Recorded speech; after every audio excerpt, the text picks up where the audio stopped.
nahishuriwe n'umwuka wera ngo nerekane amateka avuga umurego w'izo mpaka ziri hagati y'ikibi n'icyiza, kugira ngo mburire abantu by'umwihariko ibigiye kuba. Nagiye ngira iyerekwa ry'ibyabaye inshuro nyinshi mu myaka myinshi yakurikiranye, uko amakimbirane yakomeje kuba hagati ya Kristo, igikomangoma akaba n'umukiza, na Satani, soko y'ibibi byose n'icyaha, wabanjirije bose kugomera amategeko y'Imana. Intumwa Pawulo mu rwandiko rwe rwa kabiri yandikiye Abatesalonike yahanuye iby'ubugome bukomeye bwajyaga kuzaduka mu butware bw'itorero ry'i Roma. Yavuze yeruye ko umunsi wa Kristo utazaza kurya kwimura Imana kutabanje kubaho, kandi urya mugome atarahishurwa niwe mwana wo kurimbuka, ni umubisha wishyira hejuru y'icyitwa Imana cyose cyangwa igisengwa, kugira ngo yicare mu rusengero rw'Imana. Kurutaho, intumwa yaburiye bene se iti, amayoberane y'ubugome n'ubu yatangiye gukora. Habayeho ibyishimo bikomeye cyane Konstantine amaze guhinduka nko mu itangira ry'ikinyejana cya 4 nyuma ya Kristo, ariko guhinduka kwe byari ku izina gusa. Ubwo niho imigenzereze n'imirimo y'iby'isi byinjiye mu itorero, byazaga byigize inyoni nyinshi byikingiranije mu myambaro yo gukiranuka, maze umurimo w'ubugome utera imbere vuba cyane. Idini ya gipagani nubwo byasaga naho itsindwa, ariko niyo yatsindaga. Umwuka wayo niwo wiganzaga mu itorero. Imyigishirize yayo, imihango yayo n'imifatanyirize byaryo byavangavangaga no kwizera n'imihango y'abiyitaga abayoboke ba Kristo rukabura gica. Hanyuma itegeko ryategetswe mu nama rusange General Council ryahamije iby'uwo muhango wo kuramya ibishushanyo mu itorero ry'i Roma.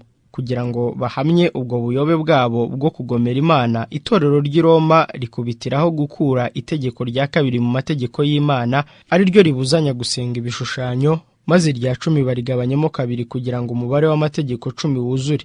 Satani yahinduye n'itegeko rya 4, agerageza gukuraho isabato yahoze ariyo wa munsi Imana yahaye umugisha ikaweza. Mu cyimbo cyayo yubahiriza umunsi mukuru w'izuba waziririzwaga n'abapagani. Mu ikubitiro ntibashotse bawuhindura mu buryo bugaragara. Mu myaka magana make nyuma ya Yesu, abakristo bose bakomezaga isabato y'ukuri, ariko Satani akoresha uburiganya mu bisonga bye kugira ngo asohoze ibyo yagambiriye. Aboshya kurangamira umunsi w'izuba dimanche, bawugira umunsi mukuru w'izuka rya Kristo. Bakajya bawugiraho amateraniro y'idini, bawugira n'umunsi w'imikino n'umunezero, kandi n'umunsi w'isabato bakawukomeza ngo ni umunsi wera.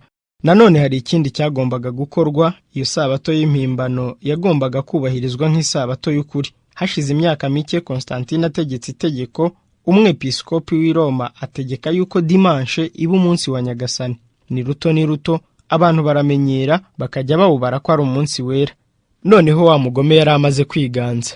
Ni umubisha wishyira hejuru y'icyitwa Imana cyose cyangwa gisengwa. Yari yaratinyutse guhindura itegeko ryo mu mategeko y'Imana, ari ryo tegeko ryonyine rigaragariza abantu ryeruye Imana ihoraho. Burya mu itegeko rya 4 nimwo Imana igaragarizwa ko ari umuremyi w'ijuru n'isi, bigatuma itandukanywa n'ibigirwamana byose. Umunsi wa 7 warejejwe ugirwa umunsi wo kuruhuka kw'abantu, kugira ngo ube urwibutso rw'umurimo wo kurema. Wagenewe kuba urwibutso rwo kwibutsa yuko Imana ihoraho ariyo dukomokaho, kandi ko ariyo ikwiriye kubahwa no gusengwa. Satani yihatira koshya abantu ngo be kubaha Imana no kumvira amategeko yayo. Nicyo gituma aharanira kurwanya itegeko ryerekana uburyo Imana ari umuremyi. Muri iki gihe abaprotestanti basobanurwa ngo abakristo bahakana inyigisho zimwe na zimwe z'itorero ry'i Roma. Benshi muri bo bavuga yuko dimanche ari wo munsi w'isabato y'abakristo, kuko ari wo Kristo yazutseho. Ariko Bibiliya siko ibihamya. Kristo ubwe cyangwa intumwa ze ntabwo bawuruhukaga. Ubwa mbere kuruhuka ku cyumweru ku gahato byategetswe n'umwami Konstantine mu mwaka wa 321 nyuma ya Kristo. Hanyuma haje gutangwa itegeko ko abakire bazagira umurimo wose bakora ku cyumweru bazahanishwa igihano cyo kunyaga umugabane wa 2 w'ubutunzi bwabo. Ku iherezo nibatava ku izima bazahindurwa ibiretwa, abakene bo hasi bagacibwa mu gihugu buheriheri. Hakurikiyeho kwitabaza ibitangaza by'ibihimbano. Mu bitangaza hari kimwe cy'umugabo umwe wagiye mu murima guhinga ku cyumweru, afata icyuma cyo guhanagura igitaka ku isuka ye. Cya cyuma kimwishinga mu kiganza, akimarana imyaka 2 akigendana, aribwa cyane kandi afite isoni nyinshi. Byakuwe mu gitabo Historical and Practical Discourse on the Lord's Day, page 147, cyanditswe na Francis West. Nyuma inama nkuru y'amatorero ivuga yuko n'abaprotestanti byabayeho kenshi abantu bakoze ku cyumweru maze bakubitwa n'inkuba, ikimenyetso cyerekana ko uwo munsi koko ari uw'isabato. Inyigisho z'abahanga mu by'ubucurabwenge bwa gipagani zari zaratwaye ibitekerezo by'abantu kandi zaracengeye no mu itorero. Rimwe muri ayo akomeye ni ukwizera ko ubugingo bw'umuntu budapfa kandi ko umuntu akomeza kugira ibyo amenya kandi yarapfuye. Iyo nyigisho yabaye ikintu ubutegetsi bw'i Roma bwafatiyeho bushyiraho gusenga abatagatifu no kwambaza Bikira Mariya. Aho nanone niho haturutse inyigisho iyobya yerekeranye no kubabazwa iteka ryose, ariko iyo nyigisho ntiyatinze gucibwa mu myizerere gatolika. Hongeye gutegurwa ubundi buryo bwo kwinjiza indi nyigisho ya gipagani yiswe purigatori n'ubutegetsi bw'i Roma. Ubuyobe bwakoreshejwe mu gutera ubwoba imbaga y'abantu banze kwemera ubukristo bakigumira mu bupagani bwabo. Muri iyo nyigisho bemeza ko hariho ahantu ho kubabarizwa, bityo ubugingo bw'abantu baciriweho iteka ryo guhanwa bagomba kuhababarizwa kubw'ibyaha byabo, ariko igihe bitandukanije n'ibicumuro barababarirwa bakemererwa kujya mu ijuru. Indi migambi yo guhenda abantu nanone yari iteganyijwe kubw'inyungu z'ubutegetsi bw'i Roma biturutse ko bateye ubwoba abayoboke. Ibyo byahawe ingufu n'inyigisho z'indurugensi, kubabarirwa ibyaha bya kera, iby'ubu n'iby'ahazaza, no gukizwa imibabaro yose n'ibihano byasezeranirwaga abantu bose bemeraga kumufasha kurwana intambara yo gukandamiza no guhana abanzi be cyangwa kwica abatinyuka guhakana no kurwanya igitutu cyo mu buyobozi bwe bw'igihe gito. Nuko bigisha abayoboke ko igihe cyose bemeye guha itorero amafaranga bashobora gukizwa ibyaha ndetse bashobora no kuyatangira ababo bapfuye baba bababarizwa mu muriro. Nguko uko abategetsi b'i Roma bigwirijeho umutungo bishakira kwibera mu bintu by'igiciro gihanitse kandi bitwa ko bahagarariye utarigeze abona naho arambika umusaya. Mu cyimbo cyo kwiringira umwana w'Imana ngo abababarire ibyaha abaha agakiza k'iteka ryose, ahubwo basigara bateze amakiriro kuri papa n'abepiskopi, abo papa yari yahaye ububasha. Bari barigishijwe yuko papa ari ubahuza n'Imana kandi ngo ntawahangara kwegera Imana atanyuze kuri papa, kandi ngo papa ari mu cyimbo cy'Imana akwiriye kubahwa no kumvirwa rwose. Kutumvira papa ngo ukora ibyo akunda bikwiriye kuba impamvu yatuma umuntu ahabwa igihano kimubabaza ku mubiri no ku mutima. Nguko uko ibitekerezo by'abantu byakuwe ku Mana kugira ngo bitume abantu bacumura babe ibigoryi koko.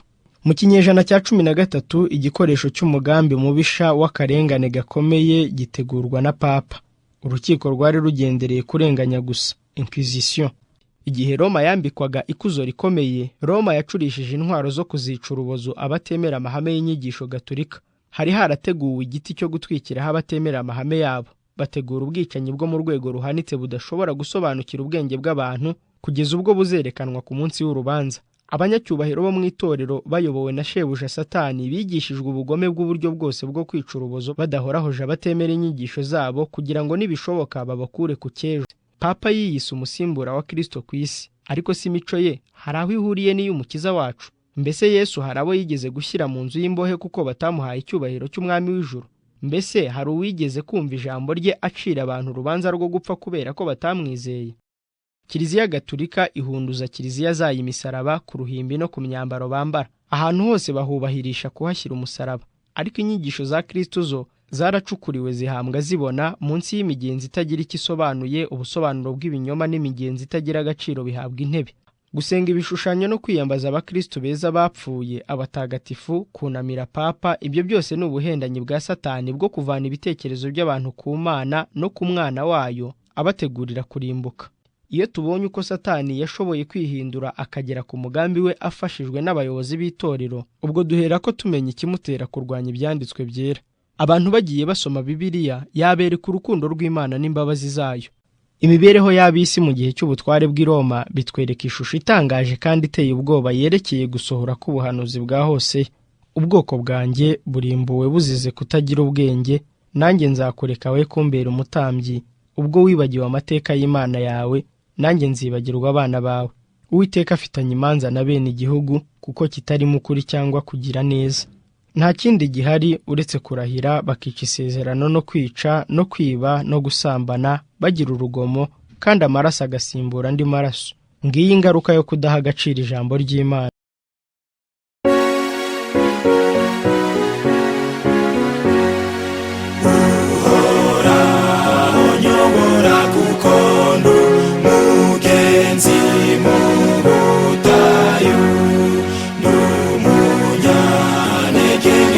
Ariko we